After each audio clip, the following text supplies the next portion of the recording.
Olá pessoal, bom dia, boa tarde, boa noite para você que está aqui para mais uma aula de Química.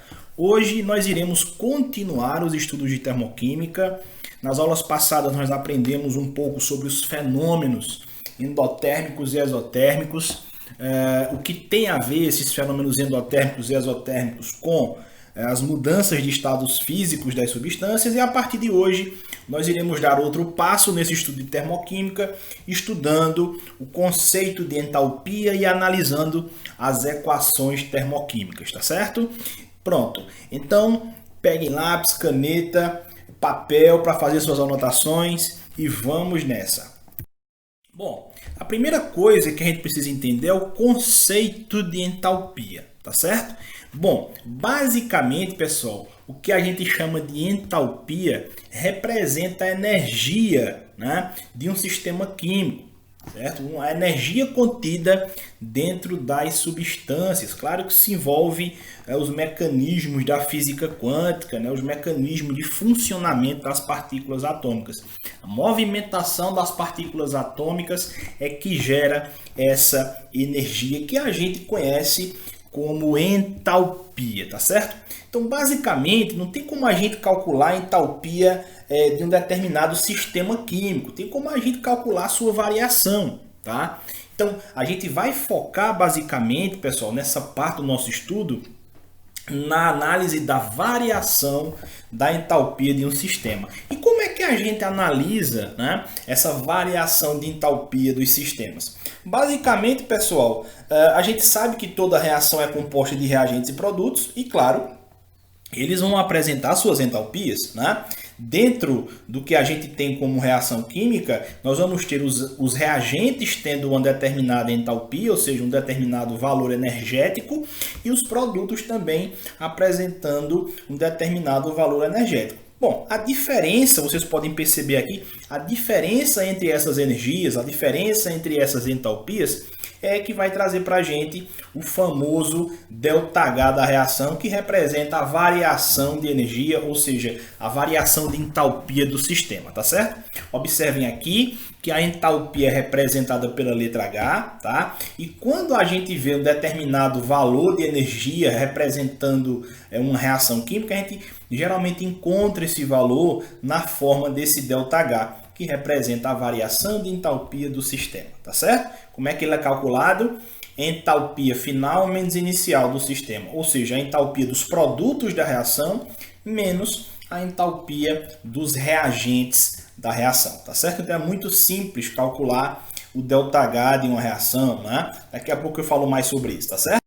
Aí, observem, por exemplo, aqui que o degrauzinho no processo exotérmico é para baixo, né? Você tem um degrau de energia para baixo, enquanto que nos processos endotérmicos esse degrauzinho é para cima, né? Indicando aí que os reagentes irão aumentar de energia para formar os produtos, tá certo?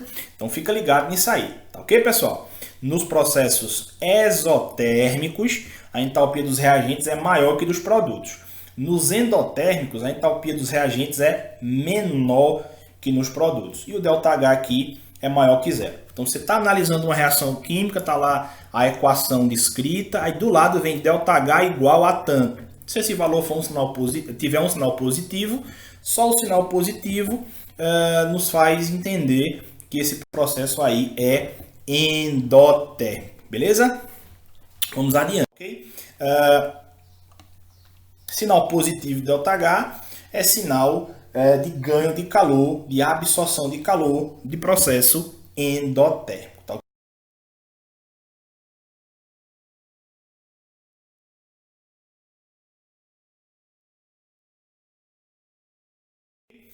Vamos ver aqui uma questãozinha bem simples que fala sobre isso. Olha só. Observe o esquema. Tá? Nós temos um esquema aqui onde, né, temos os reagentes e os produtos. A entalpia inicial do sistema e a entalpia final. Né? Entalpia de reagentes e produtos. Tá ok? Então nós temos o seguinte. Os reagentes têm uma energia, têm uma entalpia de 870 kJ. Depois ocorre a transformação química e aí os produtos são formados, os produtos surgem com a entalpia de 1000 kJ.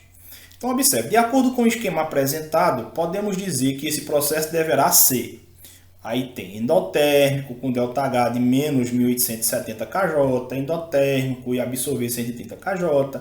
Pessoal, é algo muito simples. Veja, se a temperatura, se a energia aqui vai aumentar, né, se os produtos aqui têm uma energia maior do que os reagentes, é porque os reagentes irão absorver energia até se transformar em produtos. Né? E absorver quanto de energia? Poxa, de 870 para 1000, claro que vão absorver aí 130 kJ. Mas digamos que você queira fazer a continha. Olha só como fica aqui. Ó. Esse ΔH vai ser igual a quanto? Né? Olha só, 1000, que na realidade é a entalpia dos produtos, menos 870, que é a entalpia dos reagentes, e isso dá igual a um valor positivo de mais 130 kJ. Então esse ΔH da reação aqui é igual a mais 130, ou seja, a reação é endotérmica, tá? E ela vai, claro, se é endotérmica, né, absorver 130 kJ, tá certo? Então é só subtrair a entalpia de produtos menos a de reagentes que você vai obter esse valor do ΔH, beleza? Vamos passar adiante. Vejam essa. Quando o mol de etanol, tá, C2H5OH, o álcool comum, né, passa do estado líquido para o estado gasoso, ocorre a absorção de 43,5 kJ de calor. Represente esse processo por meio de uma equação acompanhada do respectivo valor de ΔH. Bom, pessoal, essa questão aqui é uma questão que envolve, claro, o conceito de termoquímica, né? Mas, claro, a gente observa aqui a maneira de como é que a gente vai organizar essas informações. Então é muito simples, tá? A gente vai colocar de um lado o etanol, líquido, tá? E esse etanol líquido vai se transformar em etanol gasoso, no caso etanol na forma de vapor. Então é só colocar o etanol líquido de um lado, setinha representando a transformação, e aí o etanol na forma de vapor do outro. Como a gente tem a informação aqui de que vai ocorrer a absorção de 43,5 kJ, então a gente coloca aqui um ΔH de mais, tá? 43,5 kJ. Lembre-se que a absorção é sinônimo de ΔH positivo. Então é só isso para essa questão, tá? Só a representação básica de como uma reação como essa vai absorver calor. E claro, nós já estudamos em aulas passadas que quando uma substância líquida passa para o seu estado de vapor, ela absorve calor, não é isso? Pois bem, vamos adiante. Bom, aqui chegamos em equação termoquímica, tá certo?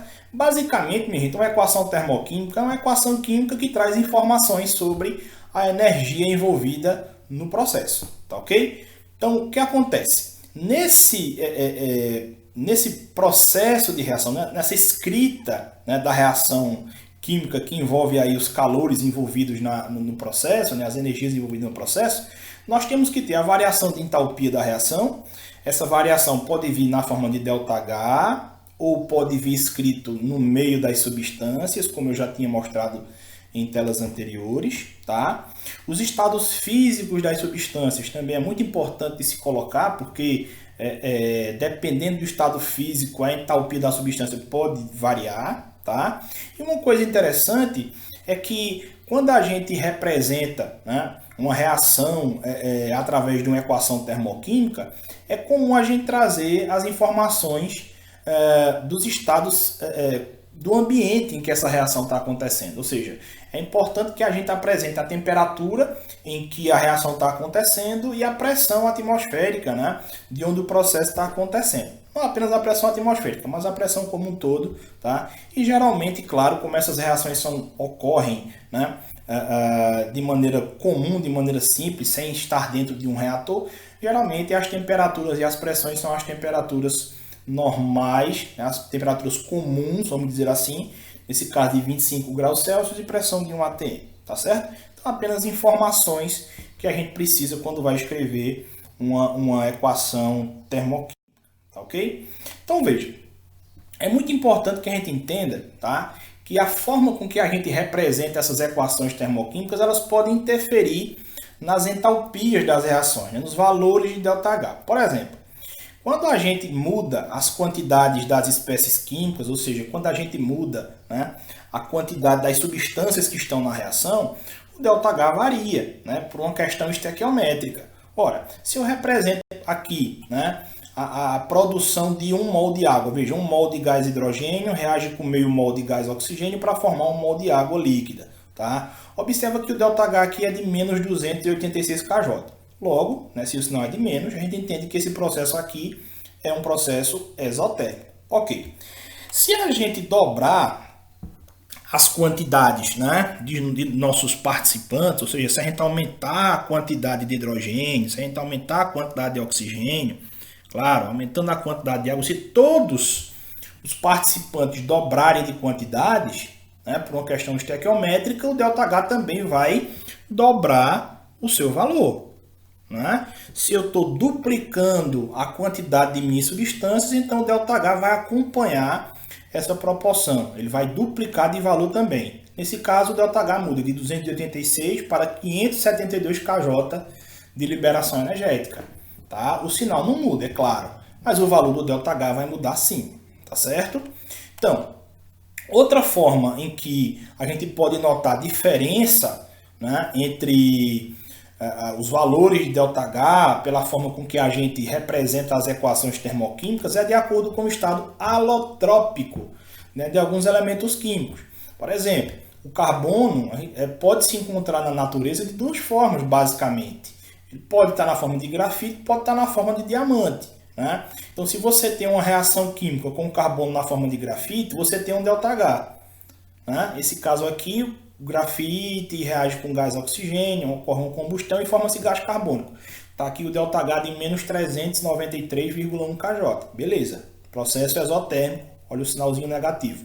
Se você utilizar a outra forma alotrópica do carbono, que é o carbono na forma de diamante, vai perceber, tá, que o ΔH vai ser um pouquinho diferente. Por quê? Porque carbono grafite e carbono diamante são elementos que apresentam estruturas um pouco diferentes, estruturas de ligação um pouquinho diferentes. Eles têm entalpia diferentes. Então, se essas entalpias são diferentes, né, se a entalpia do grafite e a entalpia do diamante são diferentes, é claro que o ΔH dessas duas reações vai ser um pouquinho diferente. Né? O ΔH da reação com o carbono diamante vai ser um pouquinho maior, vamos dizer assim, em termos de liberação de energia, do que com o carbono grafite, tá certo? Com o carbono grafite essa reação libera 393,1 kJ e com o carbono diamante essa reação libera 395 kJ, tá certo? O sinal negativo aqui ele está representando apenas a liberação de energia, ok? Beleza, vamos adiante. Bom, o estado físico dos reagentes também interfere nisso aí, pessoal. Olha só, nós temos aqui 3 reações que representam a produção de água. Observem que as quantidades das substâncias são as mesmas. O que muda aqui é apenas o estado físico da água. Né? Para produzir água sólida, a gente observa a liberação aqui de 293 kJ. Para produzir água líquida, essa liberação é um pouquinho menor, de 286 kJ. Para produzir água na forma de vapor, essa liberação é menor ainda, ela equivale a 243 kJ. Tá certo? Então, observe que, dependendo do estado físico das substâncias, o ΔH muda também. E a gente pode representar isso no gráfico, pessoal. Observa bem esse gráfico aqui, olha que interessante. Né? Nós temos aqui nessa linha de entalpia, a entalpia do hidrogênio e oxigênio, está sendo representada aqui por essa linha vermelha de cima. Tá? E para formar cada uma das moléculas de água, né, na forma de vapor, na forma de líquido, na forma de sólido, nós temos aqui os valores das entalpias, tá certo? Então são 3 entalpias diferentes porque nós temos 3 formas físicas diferentes, né? 3 formas de agregação diferentes, ok? Vamos adiante. Aqui nós temos uma questãozinha que fala disso, veja só. O calor liberado na condensação do vapor de água é em parte responsável pelo aquecimento da superfície da nossa pele dentro de uma sauna a vapor. O calor liberado quando um mol de água, né, gasosa se transforma em um mol de água líquida, né, no processo de condensação, é, segundo o diagrama a seguir, igual a quanto? Observem aqui, pessoal. Nós temos aqui os ingredientes para formar a água. Aqui nós temos para baixo, né? Setinhas para baixo indicam processos exotérmicos, né? Eu falei disso no início. Observa aqui, a transformação desses ingredientes em água gasosa tem um ΔH de menos 241,8 kJ. A formação de água líquida tem um ΔH de menos 285,8 kJ. Tá? Então, o que é que a gente está procurando aqui? Nós estamos procurando o calor liberado quando o mol de água gasosa se transforma em líquida. Tá? E a gente observa isso da seguinte maneira, olha só. Nós precisamos analisar aqui, né? ΔH igual a entalpia final menos a inicial. Tá? Então, nós temos o seguinte, olha só. Entalpia final na água líquida desse processo, tá? É de menos 285,8, menos, esse menos é dessa formulazinha, e aí a entalpia da água gasosa, tá? Que é de 241,8 kJ. Então, observa que isso vai dar um sinal de mais nesse joguinho de sinal. Tenham cuidado na hora de fazer essa subtração, porque muita gente se confunde e esquece de colocar o sinalzinho da fórmula, tá certo? Então, nós vamos ter aqui um ΔH igual a menos 285,8 mais 241,8. Nós temos um ΔH de menos 44, tá certo? Então, o resultado aqui é a letra D. Lembrem que na representação de mudança de estados físicos que nós estudamos anteriormente, tá? Para transformar uma substância do seu estado gasoso para o estado líquido, que é o que se pede aqui, nós precisamos analisar que vai haver uma liberação de calor. Por isso que o ΔH aqui é negativo, né? Os números não mentem, mas se você pegar a lógica da situação, vai perceber que aqui não teria como termos um valor positivo, né? Se você interpreta isso aqui, ó, a substância gasosa vai se transformar em líquida. Nos processos de transformação de estados físicos, nós entendemos que isso vai liberar calor. Então, o processo aí é exotérmico, tá certo? Pois bem, vamos passar adiante. Olha essa. Considere o gráfico e assinale a alternativa correta. Bom, nós temos aqui o eixo da entalpia em Y e aqui em X o sentido da reação. O que é que a gente pode perceber? Ó, a reação 1 aqui representa a reação de transformação do carbono, diamante e oxigênio em gás carbônico, né? Observe que essa entalpia é bem maior do que essa outra. Na reação 2 é o grafite mais o oxigênio que forma o gás carbônico, tá certo? Observem que os dois processos são exotérmicos, as setinhas estão para baixo, tá? Então, qual a alternativa correta aqui? Olha, a entalpia do carbono diamante é menor que a entalpia do grafite. Então, se a gente perceber aqui, vai perceber, né, que isso não é verdade, porque basicamente a entalpia gasta no processo de queima do diamante para formar gás carbônico é bem maior, né? Carbono grafite é a forma alotrópica mais estável. Essa questão traz uma conotação aqui de termoquímica, mas também lembra a gente, pessoal, do processo de alotropia, tá? Por que o grafite é a forma alotrópica mais estável? Ora, se você pensar, né, eu acredito que vocês viram isso no primeiro ano, vamos lembrar desse conceito. Se você pensar no carbono, na natureza, qual das duas formas é encontrada em maior quantidade na natureza? Diamante ou grafite? Né? É claro que o grafite. Esse grafite que está nos nossos lápis, por exemplo, tá? Que é utilizado como eletrodos de pilhas e diversos outros aparelhos. Então, o carbono grafite, que é encontrado numa quantidade maior, claro que vai ser a forma mais estável, tá, do carbono. A letra C diz, a reação 1 é exotérmica, enquanto que a 2 é endotérmica. Tá falso, porque as duas são exotérmicas, né? Essa representação aqui, com essas setinhas para baixo, indica basicamente que está havendo uma diminuição de calor por parte dos reagentes. E isso, claro, reflete a reação exotérmica. A letra D diz, a diminuição da entalpia das reações 1 e 2 indica que houve absorção de calor. Não, está havendo uma liberação de calor, tá certo? E a letra E diz, a variação de entalpia para as duas reações dá um valor positivo. Não, se a gente sabe que o processo é exotérmico, o ΔH é negativo, tá certo? A variação de entalpia é negativa e não positiva, ok? Vamos lá. Na terceira, nós temos o seguinte, olha só.